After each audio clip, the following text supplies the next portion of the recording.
If you are a big fan of vintage Golden Age radio dramas and mystery storytelling, comment, like, subscribe, and share this audio video with others.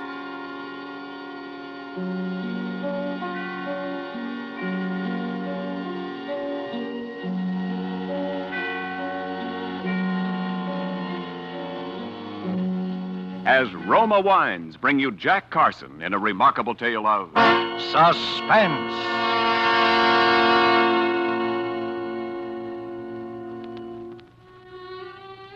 The night I'm telling about, that easy money was hanging up there somewhere just waiting to fall right into my lap. I didn't even know it. All I knew was I had business elsewhere. I was playing the piano at Mario's over in Brooklyn, but that night I slipped out early. I didn't even tell Ellen. I just left. Because for the first time in 14 years, I had a purpose in life, a plan, an objective, and I wanted to think. I was sitting in Gus's grill over a cup of coffee, still thinking, when I looked up suddenly, and there was Ellen. Where'd you come from? I followed you. I think I'll have something to eat, too. Girl can sure work up an appetite chasing a man. Look, go away, will you? I'm depressed. That's all the more reason you need me, darling. The food here is terrible. Some of Gus's customers have to be treated for shock. Let's go somewhere else. This is the only place where my credit's still good. I stopped at your rooming house yesterday. Somebody said you had to move. If you need money, Paul, why didn't you tell me? Because I'm through taking money from you. You're only borrowing it. Look, this is a terrible blow to my pride, darling, but for the 10th time, will you marry me? Nope. Why not? It'd make me terribly happy. You'd be happy for a month and miserable for the rest of your life. Is this a kind way of telling me that you don't love me?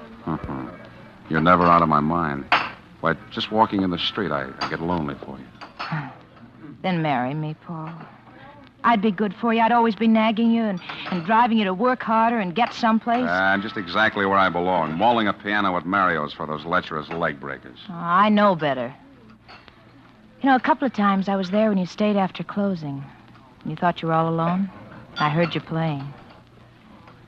How did you ever get like this? You're imagining things. Well, you never tell me anything about yourself. Paul.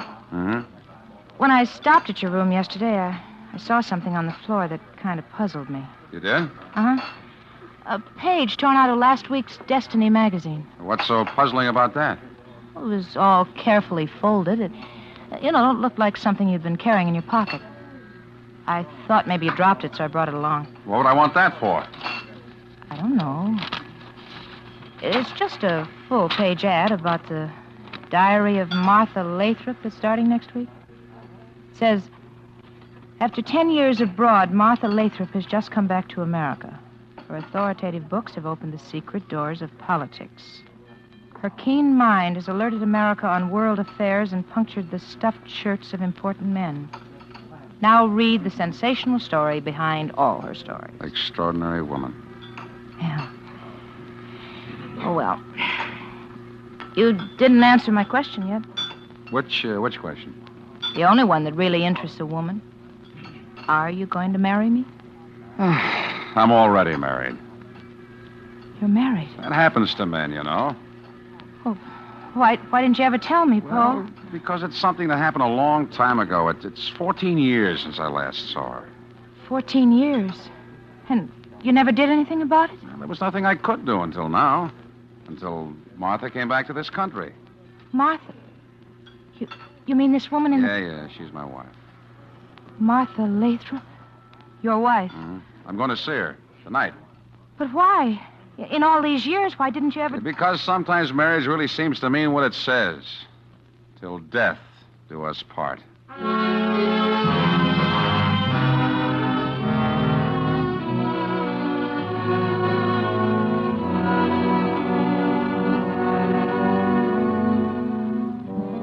I left Ellen and went up there.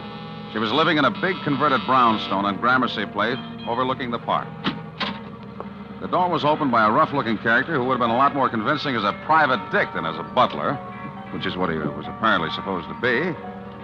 For a moment, I wondered if he knew anything about me, if This watchdog might be the one person she could have told to warn him against me. But of course I was wrong. Not with her pride, not her, not Martha. Yes? I want to see Miss Lathrop. You have an appointment? No, but... Then you can't see her. No, wait a minute. Without an appointment, you can't see her. Nobody can see her. Miss Lathrop is a very sick woman. Sick? The newspapers didn't say anything about it. Never mind what the newspapers said. You heard what I said. Well, look, just give her this watch. I'll wait. What about the watch? Well, just give it to her. I think she'll see me. It has her name in it. Oh. Something you found? Yeah, something I found.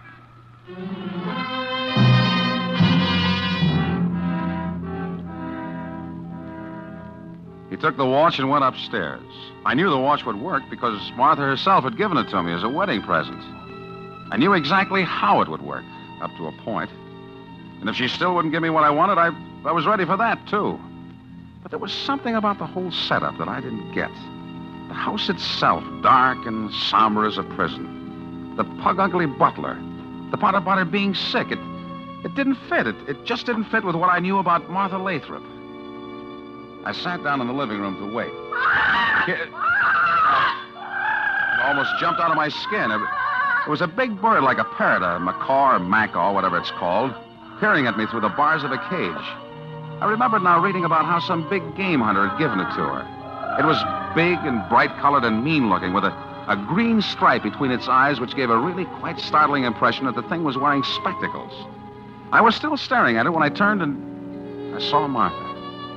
For the first time in 14 years. She was pale, thinner than I remembered, but with the same hard, intense blue eyes, the same air of cold condescension, but there was something else. Suddenly I knew what it was. It was fear. A look of hidden fear that was almost shocking to me, who had always known Martha as utterly, even cruelly fearless. I was in for another shock. She didn't speak to me. She spoke to the butler. Robert, have you searched him? Not yet, Miss Lathrop. Please do. Turn around. Hey, what's the idea? I said turn around. Well, he's all right, Miss Lathrop. Very well. You may go now, Robert. Yes, Miss Lathrop. May I ask what that was all about? Have had some very trying experiences since I last saw you, Paul. You must have if you have to search all the callers for concealed weapons. What are you afraid of, Martha? I'd rather not discuss it if you don't mind. What do you want? You're not exactly overjoyed to see me, are you? I said, what do you want? Well, I read about your diary. I came to congratulate you. Then congratulate me and get out. Look, Martha, that bird seems to be as bad-tempered as you are. Can you keep him out of this conversation? This conversation is over. Not my end of it, no. What did you come here for? Money? Because the answer's no. No, not this time. This time I want something money can't buy. One of the very few things it can't. What's that? To be free, Martha. Why? So that I can marry again. Did I happen to say something funny? I suppose to some people love isn't funny, is it? Wasn't to me when I married you. That was the one bad miscalculation I made in my life. I know. I knew that first time you went to Paris for a newspaper, I'd never see you again. You said going away would only be temporary, but as the French say, there's nothing so permanent as the temporary. Why didn't you get a divorce then? Why didn't you think then that someday you might want to marry again? After my experience with you? My dear Martha, what I thought of women after that isn't fit language even for your ears. But you weren't above taking money from a woman, were you? You weren't above forging checks with my name, were you? I needed it. And I knew your vanity. That was my temptation and my safety. That you couldn't bear to look ridiculous by admitting that you had a no-good bum of a husband. We made our bargain. I could have sent you to jail. I still can't remember that. Now, why didn't you divorce me? Because you didn't want me, but you couldn't bear the thought that I might be completely free of you. That's ridiculous. Someone once said that we kill the thing we love. Are you trying to say I still love you? You? Oh, maybe in a twisted sort of a way. Because mine was the only love you ever really had. Maybe somewhere deep in your mind you're trying to keep the bleached bones of it. I'm not completely mad. I wonder, Martha. I've always wondered. Get out of here! Without an answer, without my freedom? The answer's no. Never, do you hear? Never. Now, get out. All right, Martha. But never is a long, long time.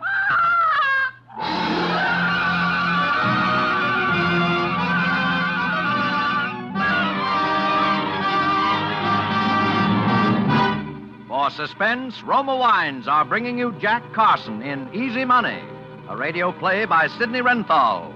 Roma Wines' presentation tonight in radio's outstanding theater of thrills, Suspense.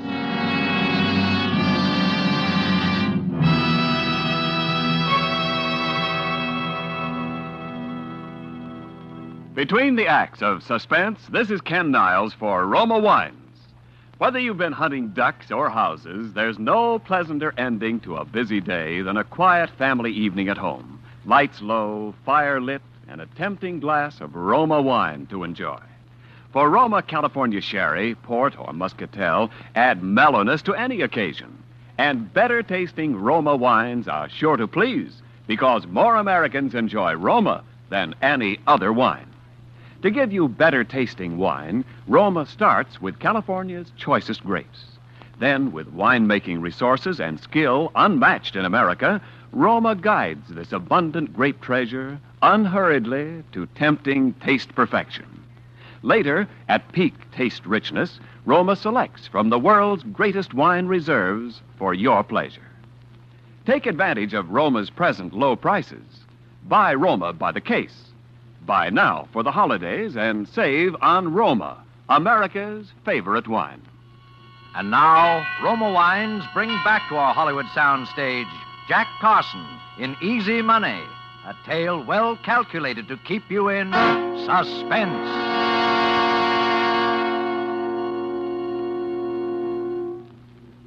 So, Martha wouldn't give me a divorce. All right, I could have stood that. But that business about sending me to jail, that was different. And I knew my Martha.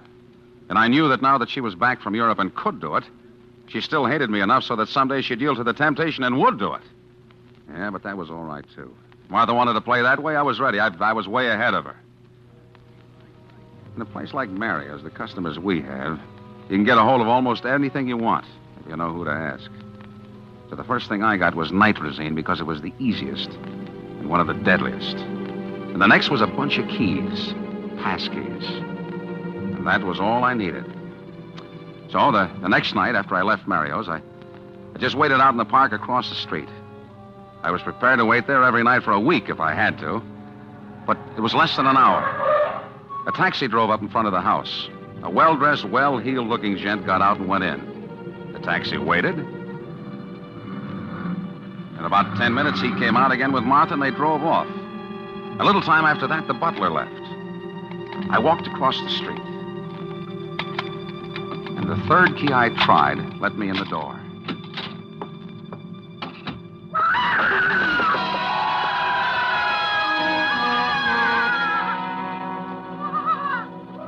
There was that fiend of a bird. But it only stopped me for a minute. I won't say I wasn't nervous. I guess anybody's nervous when they're about to commit a murder. But I hadn't any reason to be, I kept telling myself. Who was going to pin it on me? As far as anybody who knew Martha was concerned, I didn't even exist. Well, I went upstairs and found her bedroom. And on the bedside table, I found the bottle of sleeping pills, just as I expected. She'd always used them, and she was the type that always would. Very carefully, I took each little capsule apart and emptied its contents down the wash basin in the bathroom. Then I filled each one up again with nitrazine, enough to kill a horse. I was down at the bottom of the stairs again when a light went on in the vestibule. She was coming back. I had just time to slip behind one of the heavy curtains in the living room, but that was all. But Martha, to suspect me of all people... Please, Martin, I would rather not discuss it. Martha, you must realize that these obsessions are symptoms of a sick mind. I said I would rather not discuss it. Good night. She'd had a quarrel with someone. That was good. Now I knew she'd take the sleeping pills. She went directly upstairs. I waited. 5 minutes later, the butler came in. But he went straight on to his own quarters somewhere in the back of the house. So I waited some more. It seemed like hours, but I suppose it was only a few minutes. I wondered if she'd taken the sleeping pills yet. I wondered if I'd hear her when she fell. Finally, I didn't dare wait any longer. I slipped out from behind the curtain and crossed the living room. And I just closed the front door quietly behind me when a light went on inside. I pressed into a corner of the vestibule. Through the glass panel of the door, I could see Martha in a negligee coming down the stairs, and she had a bottle in her hand. the bottle of sleeping pills. For a second, I thought she must have found out somehow that she was going to call the police. Yeah, but she wasn't. Moving like a sleepwalker, she crossed the living room. She was dumping one of the pills out of the bottle into her hand, and then she stopped. She stopped in front of the cage of that bird.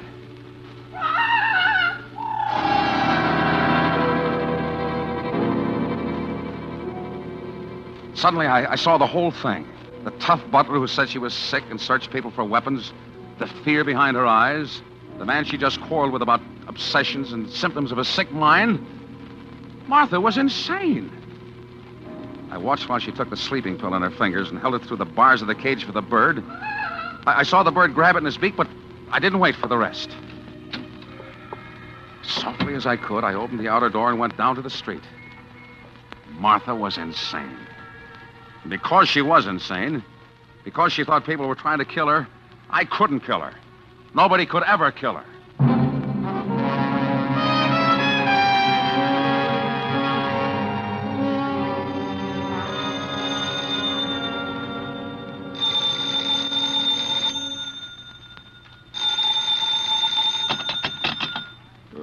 Hello, Paul, are you all right? Alan? Yeah, sure, I'm all right.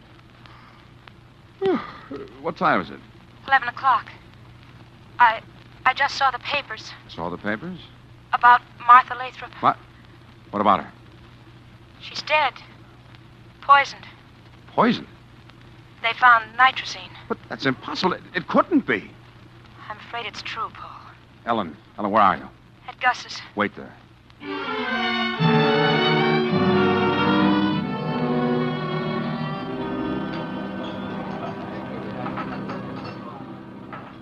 Paul, let's go away. With what? I've got a little money. Enough to get us to Chicago, maybe Los Angeles. We could change our names and start over again. But why, Ellen? Oh, you think I killed her, don't you? Paul, if you did, I know why you did. And I don't care. You're quite a gal, Ellen, but I didn't kill her. You were there. You said you were going... Yes, I was, but I didn't kill her, and I can prove it. Don't you believe me? Okay, paper. Paper, here you are. Read all about it. Extra paper. Wait a minute. Give me a couple of those. Yes, sir, here you are. All about the big murder. Murder? Yes, sir, you. Okay, pal, thanks. Paper, All right, now, beat it. Okay, take it easy, will you? I gotta make a living, too. Paul, Yeah. it wasn't you. Oh, Paul. Dr. Martin Osterman. That must have been the guy she went out with last night. And they've got him cold. They quarreled publicly, a big restaurant. She said he was trying to poison her. He'd given her the prescription for the sleeping pills that killed her. Ellen, how would you like to have some real money and earn it? Easy money. Money? This Osterman is rich, filthy rich. But, Paul... If I can prove I didn't do it, I can prove that he didn't do it.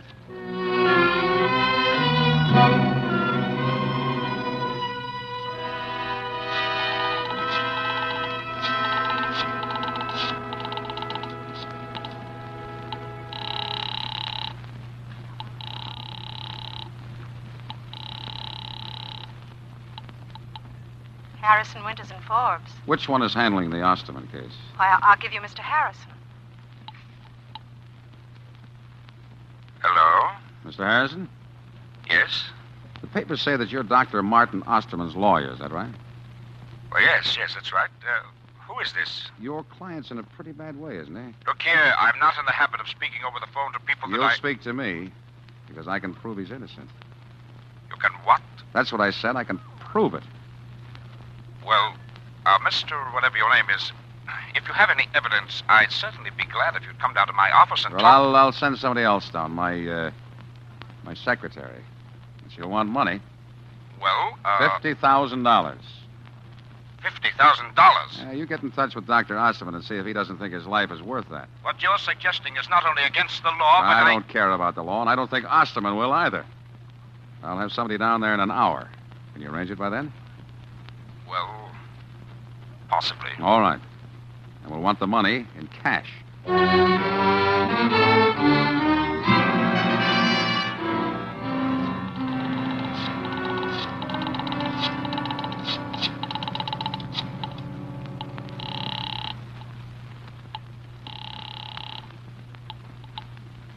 Harrison, Winters, and Forbes. There's a young lady waiting for this call in Mr. Harrison's office. I want to speak to her. Oh, yes. Hello? Paul, Ellen. Have they given you the money? Yes. Did you count it? Yes? All right, put Harrison on, and then start for Grand Central Station. All right, Paul. He wants to talk to you. Thank you. Hello? Mr. Harrison? Yes. All right, here's the dope. Martha Lathrop was not murdered. She committed suicide. What? Suicide? And here's the proof. She was suffering from delusions. She thought people were trying to kill her, poison her, and so on. Dr. Osman confirms that, of course. Yes, he... What he doesn't know is that it had gone so far she was trying out things she ate on that big parrot she had. The macaw? Yeah, the butler will confirm that. Anyway, she tried out those sleeping pills on the bird before she took them. And you'll find a dead bird in the house to confirm that. Good heavens. So she knew those pills were poisoned before she took them. Martha Lathrop killed herself.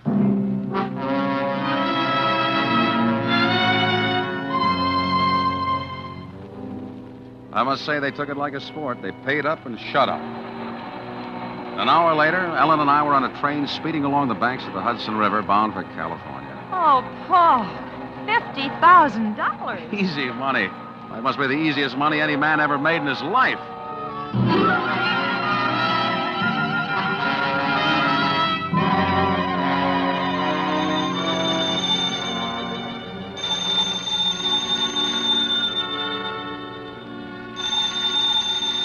Must have been about 2 weeks after we got to California that I got the phone call. This Mr. Bentley? Yeah? My name's McNulty. I run a pet shop downtown. You must have the wrong number. Oh, no, I don't think so. I got something down here you might be interested in. A bird.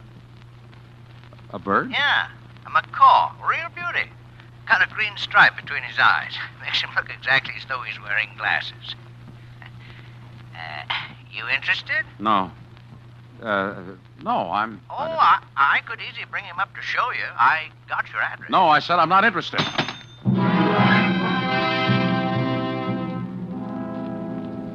That night, I told Helen I'd found bugs in the place, so we moved. 2 nights later, I was alone, and there was a knock on the door.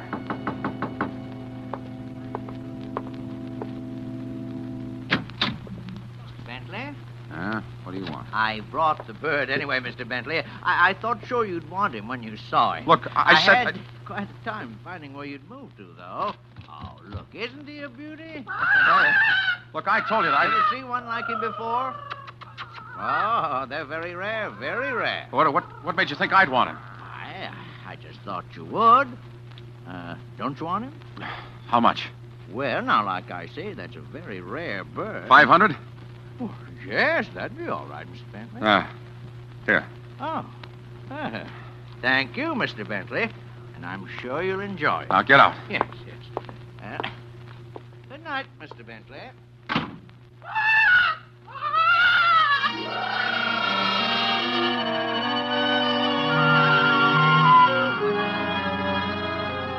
There could be no doubt about it. It was the same bird. I opened the cage and roughed his feathers to see if the markings might have been painted on. Hey! He bit me. But it was the same bird. He sat there staring evilly at me through those spectacles of his, laughing at me.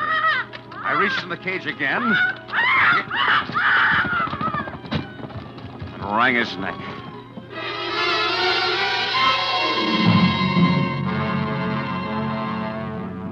I wrapped the body up in a newspaper. I got a shovel out of the garage.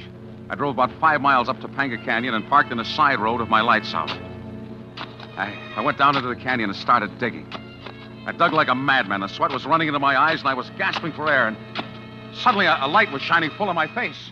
All right, Bentley. Wait, the bird is dead. I couldn't have done it. I couldn't have killed her. The bird is dead!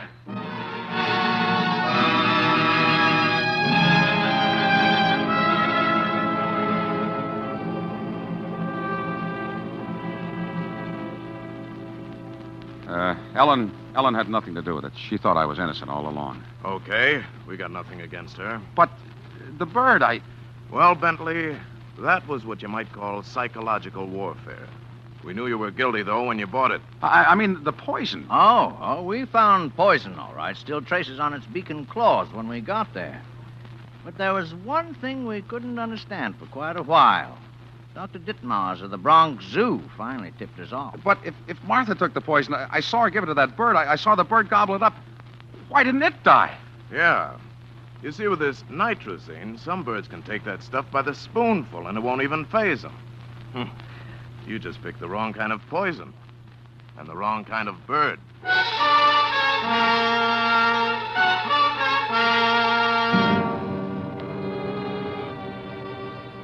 And so, being of sound mind and somewhat relieved to know it, I do hereby bequeath in this, my last will and testament, witnessed here in the death house at Ossining, New York, on this 7th day of November, to my wife, Ellen, the sum of $48,700, the remainder of that easy money, hoping that the facts herein set forth will assure her that she has a right to it, since I will shortly, to my regret, have earned every nickel of it.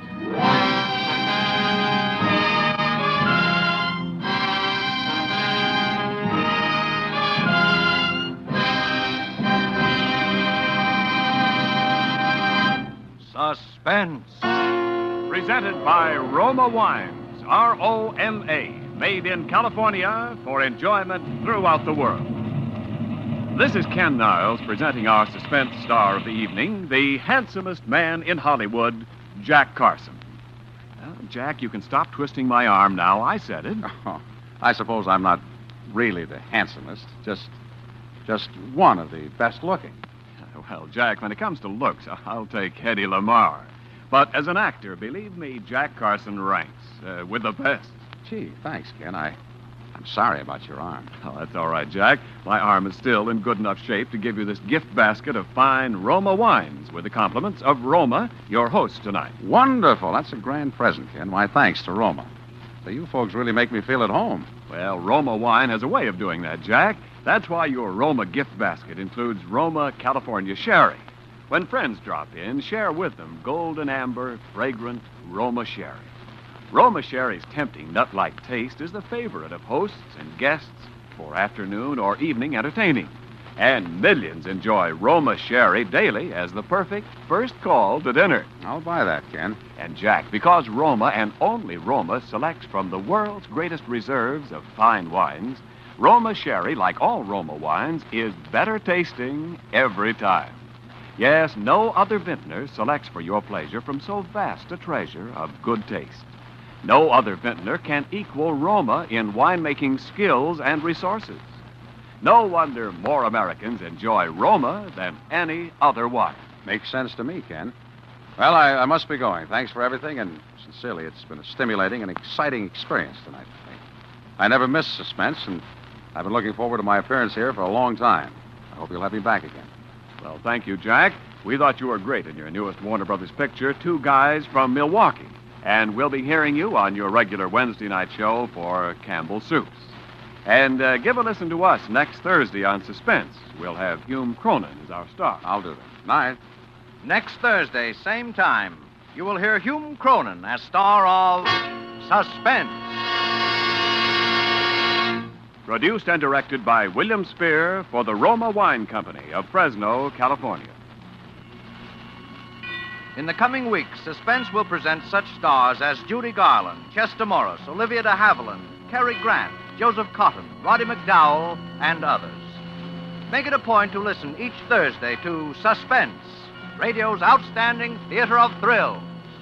Suspense is broadcast from coast to coast and to our men and women overseas by shortwave and through the worldwide facilities of the Armed Forces Radio Service. Stay tuned for the thrilling adventures of the FBI in peace and war, following immediately over most of these stations. This is CBS, the Columbia Broadcasting System.